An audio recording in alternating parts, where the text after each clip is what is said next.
इन संख्याओं का एचसीएफ एवं एलसीएम कैसे निकाला जाता है उनके बारे में पढ़ेंगे। दोनों का एक साथ एलसीएम और एचसीएफ निकालेंगे।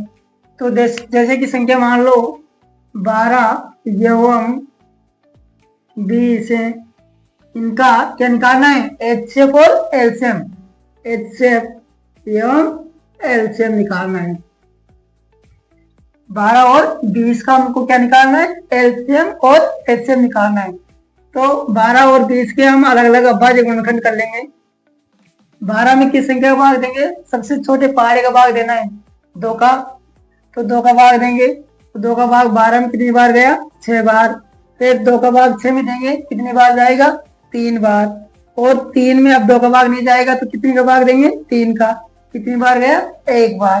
तो ऐसे ही 20 का भी गुणनखंड कर लेंगे। 2 के पहाड़े में 20 कितनी बार में आए? 10 बार। फिर 2 का भाग देंगे, 10 में कितनी बार? 5 बार। अब 2 का भाग नहीं जाता, 5 नहीं 3 का भाग जाता है, तो किस संख्या का भाग देंगे? 5 का। 5 का कितनी बार गया? 1 बार। अब इन दोनों संख्याओं का हम अभाज्य गुणनखंड किए थे ना, उन संख्याओं का हम गुणनफल लिखेंगे। 12 का गुणनफल आए 2 इंटू 2 इंटू 3 और 20 के गुणनफल आए 2 इंटू 2 इंटू 5। दोनों के गुणनफल में से पहले हम क्या निकालें? एचसीएफ निकाल लेते हैं। एचसीएफ निकालेंगे तो जो दोनों के अंदर जो संख्या उपस्थित होगी उनको हम एचसीएफ के अंदर लिख लेंगे। जैसे कि 2 इसके अंदर भी है, इसके अंदर भी है, 2 इसके अंदर भी है, इसके अंदर भी है। दोनों में से एक जोड़े में से एक 2 को ही लेना है और दूसरे जोड़े में से भी एक 2 को ही लेना है। और 3 और 5 दोनों एक दूसरे के अंदर उपस्थित नहीं है, यानी कि 5 इसके अंदर है तो 12 के गुणनफल के अंदर नहीं है और 3 20 के गुणनफल के अंदर नहीं है। तो दोनों को गुणा करेंगे, कितना आ जाएगा? 4। इस तरह से तुम्हारा क्या निकल के आ जाएगा? एलसीएम निकल के आ जाएगा। अब क्या निकालना है? एलसीएम निकालना है। तो एलसीएम के लिए क्या करेंगे? दोनों संख्याओं को तो ऐसे कैसे लिख देंगे और जो संख्या दोनों के अंदर नहीं मिली थी उन संख्या को भी हम यहाँ पर लिख देते हैं। जैसे कि 3 नहीं मिला था तो 3 को लिख देंगे और 5 भी नहीं मिला था तो 5 को भी लिख देंगे और इनको क्या कर लेंगे? गुणा कर लेंगे। इस तरह से हम क्या निकाल सकते हैं? एलसीएम, लघुत्तम समापवर्ती। तो 2 दूनी 4, 4 का पहाड़ा 3 बार बोलेंगे तो 12 और 12 का पहाड़े 5 बार बोलेंगे तो कितना आ जाएगा? 60। इस प्रकार से हम क्या निकाल सकते हैं? एचसीएफ एवं एलसीएम, महत्तम समापवर्ती हम लघुत्तम समापवर्ती को निकाल सकते हैं। अब हम 2 या 2 से अधिक संख्याओं का एचसीएफ एवं एलसीएम निकालते हैं। जैसे कि मान लो संख्या है 9, 12 एवं 15 का एचसीएफ एवं एलसीएम निकालते हैं। 9, 12 और 15 का एचसीएफ दोनों का एक साथ ही निकालेंगे। तो पहले 9 का गुणनखंड करते हैं। 9 एक विषम संख्या है तो इस संख्या के अंदर 2 का भाग तो जाएगा ही नहीं, तो कितने का भाग देना है? 3 का। यानी कि ये संख्या 2 के पहाड़े में नहीं आती है तो किस संख्या के पहाड़े में आएगी? 3 के पहाड़े में। 3 के पहाड़े में 9 कितनी बार में आया? 3 बार में। फिर 3 का भाग देना है। 3 के पहाड़े में 3 कितनी बार में आया? 1 बार में। इसी प्रकार से हमें 12 का भी गुणनखंड करना है। 12 एक सम संख्या है इसका, क्योंकि इकाई अंक कितना है? 2। तो इसमें 2 का भाग देंगे। 2 के पहाड़े में 12 कितनी बार में आएंगे?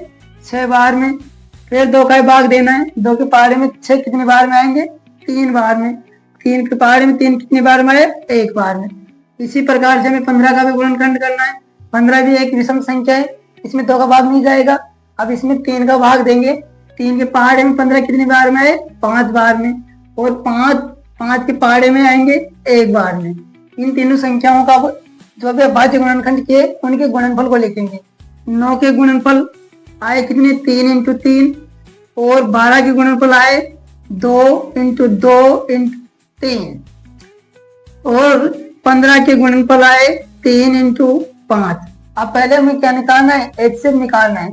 अब पहले एचसीएफ निकालना है तो क्या करेंगे कि तीनों के अंदर ऐसी संख्या देखेंगे तो तीनों के अंदर उपस्थित हो, मतलब जैसे कि मान लो 3, अब तीनों के अंदर है या नहीं, तो अगर है तो उनमें तीनों में एक संख्या को नीचे एचसीएफ के अंदर लिख देंगे।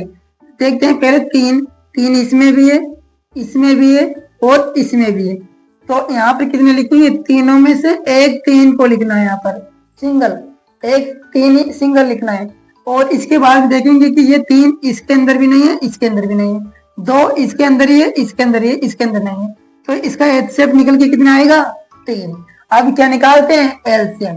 तो एलसीएम निकालने के लिए क्या करेंगे, जो हमें एचसीएफ निकाला था ना उसको तो ऐसे कैसे लिख देंगे, उन संख्याओं को हम इन 3 को हम नहीं लेंगे, इसके अलावा जो भी संख्या बची हुई है उन संख्याओं को यहाँ पर लिख देंगे। ये 3 और इसके 2 और इसके भी 2 और इसके 5, यानी कि जो एचसीएफ के अंदर संख्या आ गई उसको नहीं लिखना है, और उसके बाद जो भी संख्या बची हुई है उन संख्याओं को भी यहाँ लिख देते हैं। तो 3 को 3 से गुणा करते हैं, कितना आएगा 9। 9 का पारा 2 बार बोलते हैं तो आएंगे 18। 18 पारा 2 बार बोलेंगे तो आएंगे 36। अब 36 का पारा नहीं आता है, 36 को किससे गुणा कर लेंगे, 5 से गुणा कर लेंगे। गुणा कैसे करेंगे, 6 को 5 से गुणा करेंगे तो 30 आ जाएंगे, हासिल का आएंगे कितने 3। 5 के पारा 3 बार बोलेंगे तो होगी 15, 15 में 3 जोड़ेंगे तो कितने हो जाएंगे 18। तो हमारा एलसीएम निकल के आएगा कितना 80।